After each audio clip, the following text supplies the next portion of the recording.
Everyone, thank you very much for staying with us. Tonight we focused on Anambra governorship election and other matters. And my guest tonight is Dr. Arodiogbu, Chairman, APC Southeast. Thank you very much for staying with us, Dr. Ijoma. So, let's clear the air. The question I asked you before we went on that break was not whether or not the president endorsed Governor Soludo. I was asking you how the APC interprets Governor Soludo's public declaration of support for President Tinubu's second term.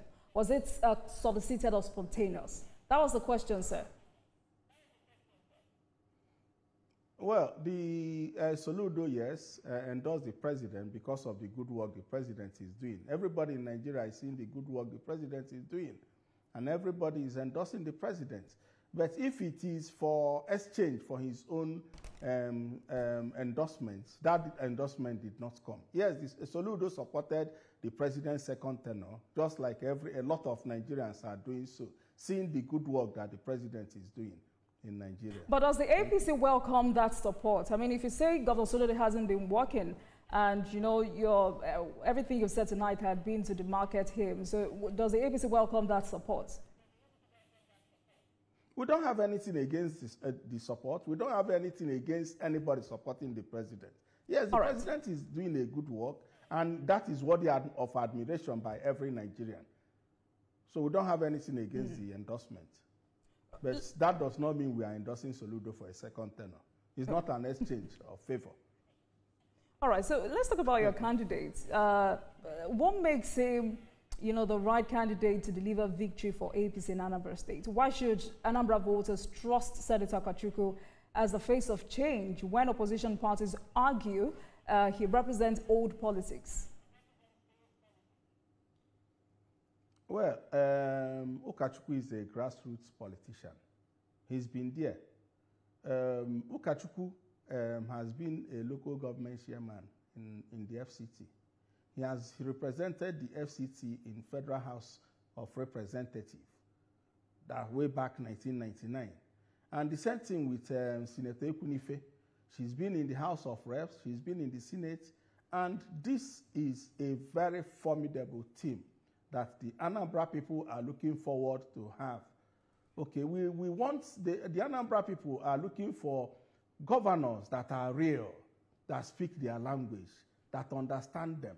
Not to the governor that pays so much attention on how he speaks, the phonetics. That is not what the Anambra people are looking for. They want practical men, practical people that will give them good governance. You can bear with me the news you hear from Anambra State every day. It's all about insecurity. A couple of days ago, people were killed in their town union hall. 6 people, and people are being killed every day. A lot of Anambra people are now moving to Asaba, to develop Asaba, because they cannot find security in Anambra State. There's no indicator of good governance that the Anambra people are seeing from Chukwuma Soludo. I've talked with a lot of Anambra people, and now we have brought a very credible candidate who has done so much for his people, even as a private individual. We want somebody that can win the election, somebody that can touch the life of Anambra people, and that is what we are giving. So how is the party, ensuring that his campaign resonates with grassroots voters across all 21 local government areas? Does the party view this election as a referendum on its broader acceptance in the Southeast region, given past electoral pattern? Yes, I quite agree with you. Yes, we're using it as a referendum. The party is involved in the campaign. The candidates on Saturday or Sunday will finish his thank you tour to all the local governments. Then he will come to Abuja, we'll plan again, and we'll go to Anambra and see the people, okay? Where the party is highly involved in his campaign because he's a true party man. So we are our eyes are on the ball on how to win Anambra. And it is something we want to do. And it is something that is very doable. Thank you. All right. Are you also bothered about, concerns by some local APC stakeholders who feel sidelined by recent political endorsements and alliances? How is the party addressing these concerns? Sorry, I didn't get that. How is the party addressing concerns that some local APC stakeholders feel sidelined by recent political endorsements and alliances? Can you hear me, Dr. Ijoma? Please, I'm sorry. No, I can't hear you. The sound system is... So I was asking how the party is, currently addressing some concerns by, some local APC stakeholders who feel sidelined by recent political endorsements and alliances.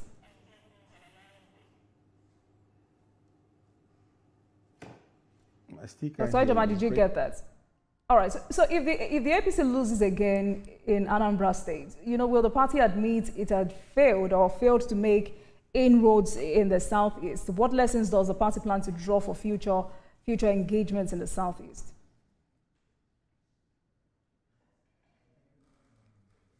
All right, Dr. Ijoma, let's go on a break, and when we come back, we'll continue with this conversation. Please stay with us, everyone.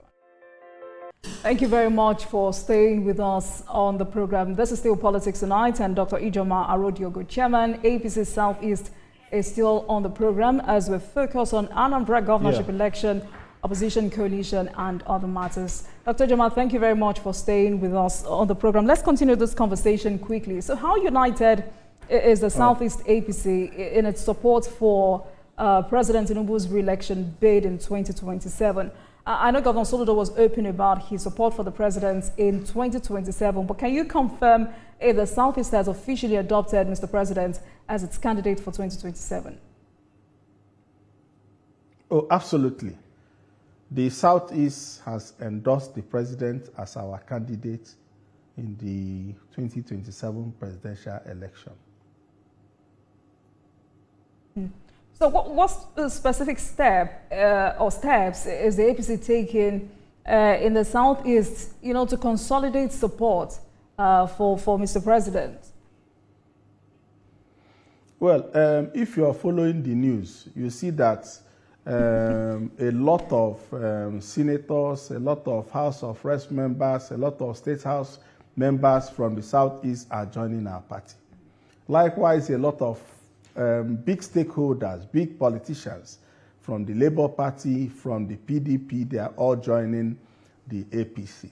And like I said, we have a clear leadership, by Governor of Imo State, Governor Hope Uzodimma, who has given us clear leadership and support. We are mobilizing support from all angles, and the people are beginning to understand us better. In the last election, the people of the Southeast were deceived, were hoodwinked to support another candidate. But I assure you another that candidate, that is not the son case of the now. soil, Peter Obi. Oh yes, it was quite understandable because of how he was able to deceive our people. But now with the desperation he has shown in recent time, our people are seeing better, and our people understand better, and our people are going to pay back in due course. So if you call what Peter Obi did in 2023, you just termed it, you said he deceived the entire Southeast. How do you plan to convince voters, these voters, especially those who supported him in 2023, to back President Tinubu in 2027? The voters are aware, and we are working hard. We are doing a lot of mobilization.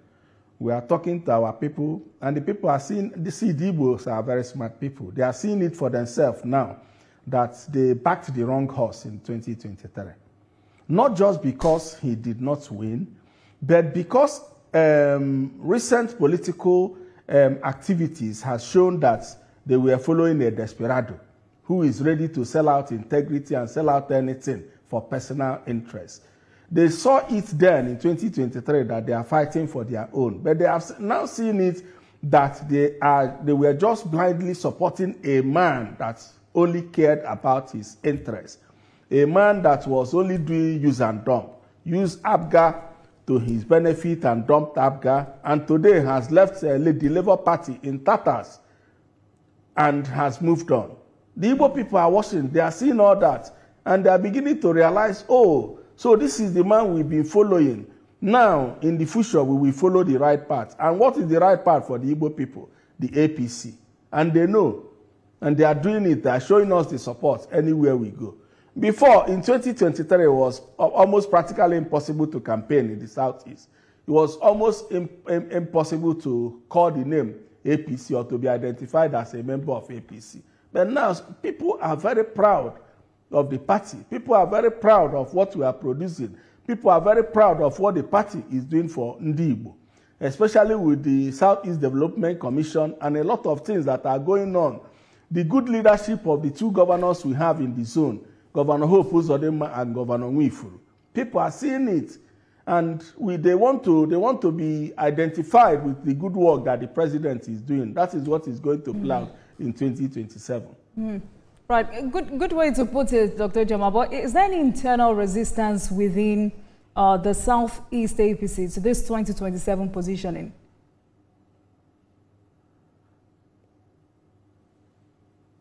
No. The Southeast is completely in support of the president. We will soon have a town hall meeting to make a public pronouncement to that effect. The Southeast is completely in full support of Mr. President Bola Ahmed Tinubu, and we will show it in our votes. So what you have just said now is Mr. President has delivered enough to the Southeast to deserve the region's support in 2027. Is that it? Of course, even for our opposition party governor, Soludo, to support us, shows that everybody has seen that the president is doing very, very so much well. And that is what our people want to see. All right. You know, and I'm also here wondering how the APC would handle the issue of zoning and power rotation beyond 2027 with the Southeast in mind. But let's talk about the latest developments. The ADC, coalition seems to be attracting some political actors formerly affiliated with APC. Are you worried about defections or divided loyalties? The disloyalty is not coming from our party. I have not heard in concrete terms any member of our party joining the ADC. Not from our party. Right. So you see, we have. Please go ahead. We have followed the interesting trend happening recently in the country, political trend, the ADC, yes. And it's no threat to our party at all, because most of the movements are coming from the Labour Party and the PDP that have internal crisis. And the Nigerian people have seen all the people involved in the coalition, in the so-called coalition, for what they are. Starting from the fact that the party they took over, it was a forceful transfer of ownership. The presidential candidate of the party in 2023 has been very vocal about his position, because he is still the leader of the party, that he does not support the coalition. He does not support an illegal takeover of the structures of the party. And we have a judgment that the man, Okenwo Suda, sold the party to the coalition group, to Atiku and co.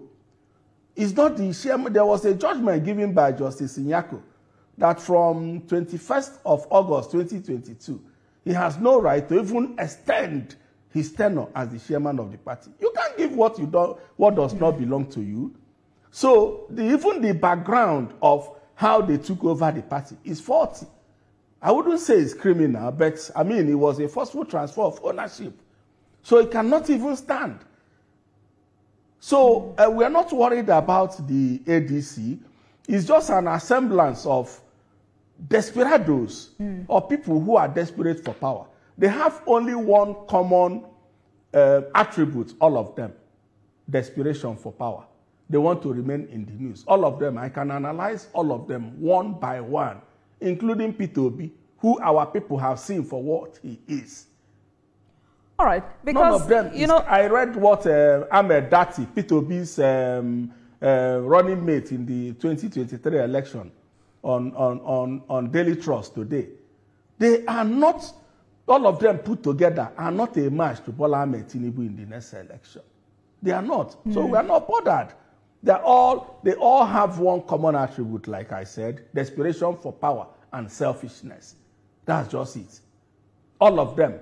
And I tell you, the whole group that formed this alliance or that are forming this alliance are all expired and rejected desperados. All right. I get that, because we saw some of the regions. So they need to be in the news by having this coalition and making people think that they have something new. They don't have anything new. These are grandfathers. So if they are working for the youth, who are the major population of Nigeria, they should have some new blood.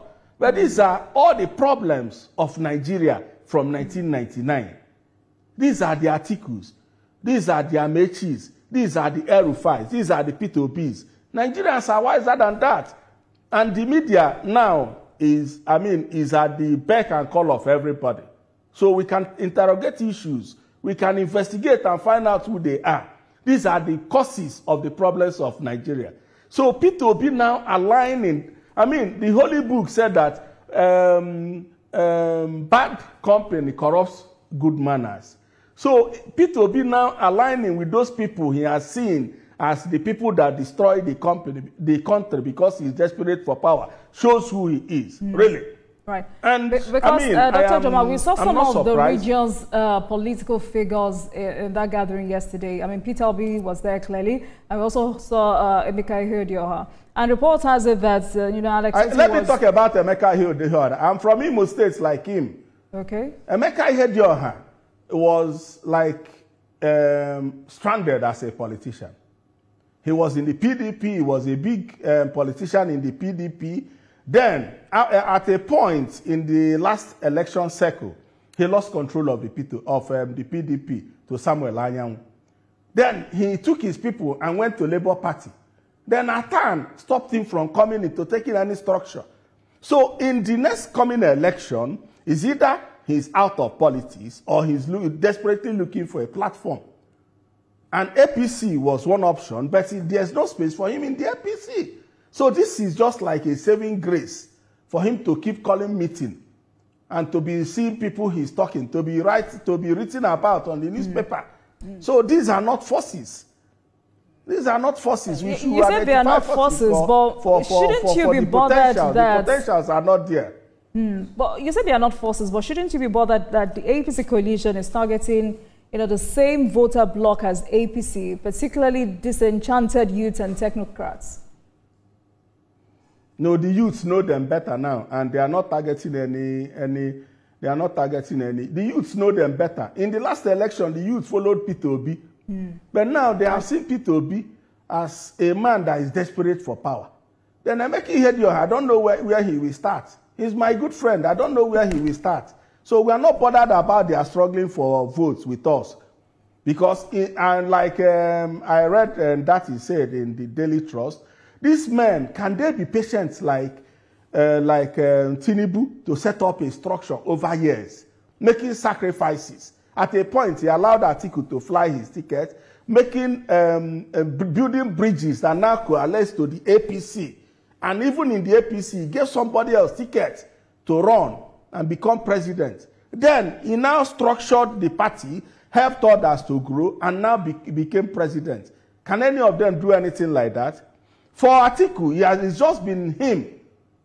Since running in 1999, it's just been him.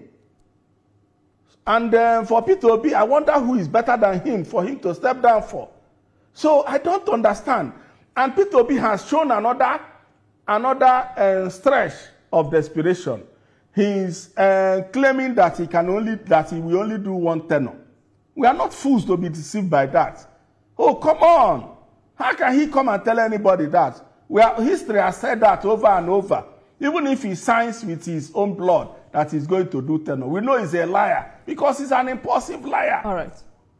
So to say that he will do one tenure so that we will now give him power, and then who will be able to take it from him? So I wonder who he thinks he can deceive by that this thing to do a single tenure, because he's the same man that swore in the public that if he ever leaves Abga, let him and his family perish. And what happened? He left APGA as soon as he wanted power from the PDP. All right. All right, Dr. Ijoma, let's go on another PDP, break. He moved to the Labour Party. And now, when he was in Labour Party, it was this same scenario. He now made Abure to go out of his way against the other people, after them, to give him tickets. And what has happened? After the whole court cases and all that, he now started problem with Abure. And Abure was not fit again to be his friend. The man that stood by him all along, because we expected that to happen. Okenwosu that sold ADC to them, he sold a dummy to them. All right. Can you say what does not belong to you? All right, Dr. Ijoma. And him and Oke have a history. They were all in APGA together at the formation of APGA. Okenwosu was supposed to be the governorship candidate before Peter Obi came with his games and now took the governorship ticket from him. All right. So what is going on? Is Okenwosu trying to now pay him back by selling a dummy to him as a Rolex wristwatch? All right. Thank you so much, Dr. Ijoma. It's a great place to leave this conversation. What thing that goes on in life? When a man is and I'm sure we'll have another time to continue this conversation. Dr. Ijoma, can you hear me, sir?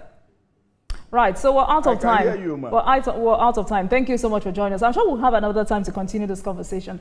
Thank you for speaking with us tonight. Dr. Ijoma Arodiogbu is the chairman, APC Southeast. Thank you so much for your time, sir. Thank you. Thank you very much. All right.